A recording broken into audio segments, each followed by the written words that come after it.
നമസ്കാരം. മലയാളി വാർത്തയിലേക്ക് സ്വാഗതം.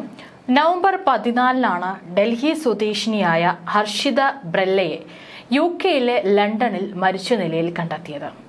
ഇപ്പോൾ ആ മരണവുമായി ബന്ധപ്പെട്ട് ഒരുപാട് ദുരൂഹതകളാണ് ഉയർന്നു വരുന്നത്. ഭർത്താവ് പങ്കജ് ലംബ 24-കാരിയെ കൊലപ്പെടുത്തി അയാളുടെ കാറിന്റെ ഡിക്കിയിലാണ് മൃതദേഹം ഉപേക്ഷിച്ചത്. സംഭവം നടന്ന് 1 മാസം പിന്നിടുമ്പോൾ കൂടുതൽ വെളിപ്പെടുത്തലുകൾ നടത്തുകയാണ് യുവതിയുടെ കുടുംബം. ഇത്തരത്തിലുള്ള വാർത്തകൾ നമ്മൾ നിരന്തരം കേൾക്കുന്നതാണ്. അതിപ്പോൾ കേരളത്തിലാണെങ്കിലും മറ്റെവിടെയാണെങ്കിലും ഇത്തരത്തിലുള്ള വാർത്തകൾ ദിവസവും നമ്മൾ കാണുന്നതും കേൾക്കുന്നതുമാണ്. ഭർത്താവ് തന്നെ കൊലപ്പെടുത്തുമെന്ന് നിരന്തരം പറയുമായിരുന്നെന്നാണ് ഹർഷിതയുടെ അമ്മ പറഞ്ഞിരിക്കുന്നത്. സ്വന്തമായി ഒരു ചോക്ലേറ്റ് വാങ്ങാൻ പോലും അനുവദിച്ചിരുന്നില്ലെന്നും ഹർഷിത കടുത്ത മാനസിക സമ്മർദ്ദവും പീഡനവും അനുഭവിച്ചിരുന്നതായി സഹോദരിയും ആരോപിച്ചു. ഭർത്താവും ഭർത്തൃമാതാവ് സ്വദേശ് കുമാരിയും ചേർന്ന് ഉപദ്രവിച്ചിരുന്നതായും മാതാവ് ആരോപിക്കുന്നു. പങ്കജ് തന്നെ കൊല്ലുമെന്ന് ഹർഷിത ഭയപ്പെട്ടിരുന്നു. ഇനി ഒരിക്കലും ഭർത്താവിനടുത്തേക്ക് പോകുന്നില്ലെന്നും ഹർഷിത പറഞ്ഞിരുന്നു. അയാൾ തന്റെ മകളെ ക്രൂരമായി ഉപദ്രവിക്കുമായിരുന്നു. നടു റോഡിൽ വെച്ചുപോലും മർദ്ദിക്കും. കൊലപാതകത്തിന് ഏതാനും ദിവസങ്ങൾക്ക് മുമ്പ് മകളുടെ ഗർഭം അലസിപ്പോയി.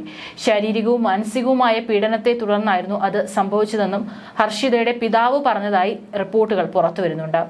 സംഭവത്തിന് ശേഷം പങ്കജ് ഇന്ത്യയിലേക്ക് കടന്നു കളഞ്ഞെന്നും ആവശ്യമായ നടപടികൾ ഇയാൾക്കെതിരെ സ്വീകരിക്കണമെന്നും അമ്മ ആവശ്യപ്പെട്ടു. കൊലപാതകം നടന്ന UK-യിലാണെന്നും അതിനാൽ തന്നെ സ്വന്തം നിലയ്ക്ക് അന്വേഷിക്കാൻ കഴിയില്ലെന്നും ഡൽഹി പോലീസ് അറിയിച്ചു. ഭർത്താവിന്റെ മർദ്ദനത്തെ തുടർന്ന് ഹർഷിതയുടെ ഗർഭം അലസിയിരുന്നു. നടുറോഡിൽ വെച്ച് പോലും മർദ്ദിക്കുമായിരുന്നു. കൊലപാതകത്തിന് ഏതാനും ദിവസങ്ങൾക്ക് മുമ്പാണ് ഗർഭം അലസിയത്. വീട്ടിലേക്ക് വിളിക്കുന്നതിന് പോലും വിലക്കുണ്ടായിരുന്നു. പങ്കജ് അടുത്തില്ലാത്ത സമയത്താണ് തങ്ങളെ വിളിച്ചിരുന്നതെന്നും ഹർഷിതയുടെ വീട്ടുകാർ ആരോപിക്കുന്നു. പങ്കജ് ലംബയുടെ കാറിന്റെ ഡിക്കിയിൽ ഉപേക്ഷിച്ച നിലയിലായിരുന്നു മൃതദേഹം കണ്ടെത്തിയത്. മൃതദേഹത്തിന്റെ പഴക്കമനുസരിച്ച് 4 ദിവസം മുമ്പാണ് ഹർഷിത കൊല്ലപ്പെട്ടതെന്നാണ് പോസ്റ്റ്മോർട്ടം റിപ്പോർട്ടിലെ നിഗമനം. കഴുത്തു ഞെരിച്ച് കൊലപ്പെടുത്തിയ ശേഷം മൃതദേഹം ഡിക്കിയിൽ ഒളിപ്പിക്കുകയായിരുന്നുവെന്ന് പോലീസ് പറയുന്നു. കൊലപാതകത്തിന് ശേഷം പങ്കജ് ലംബ ഇന്ത്യയിലേക്ക് കടന്നതായാണ് വിവരം. ഇവിടുത്തെ പോലീസിൽ പരാതി നൽകിയെങ്കിലും നടപടി എടുക്കുന്നില്ലെന്നാണ് കുടുംബം ആരോപിക്കുന്നത്. കഴിഞ്ഞ വർഷം ഓഗസ്റ്റിലായിരുന്നു ഹർഷിതയെ പങ്കജ് ലംബയെ വിവാഹം കഴിക്കുന്നത്. തുടർന്ന് ഹർഷിത ഡൽഹി വിട്ട് ഭർത്താവിനൊപ്പം UK-യിലേക്ക് വന്നു.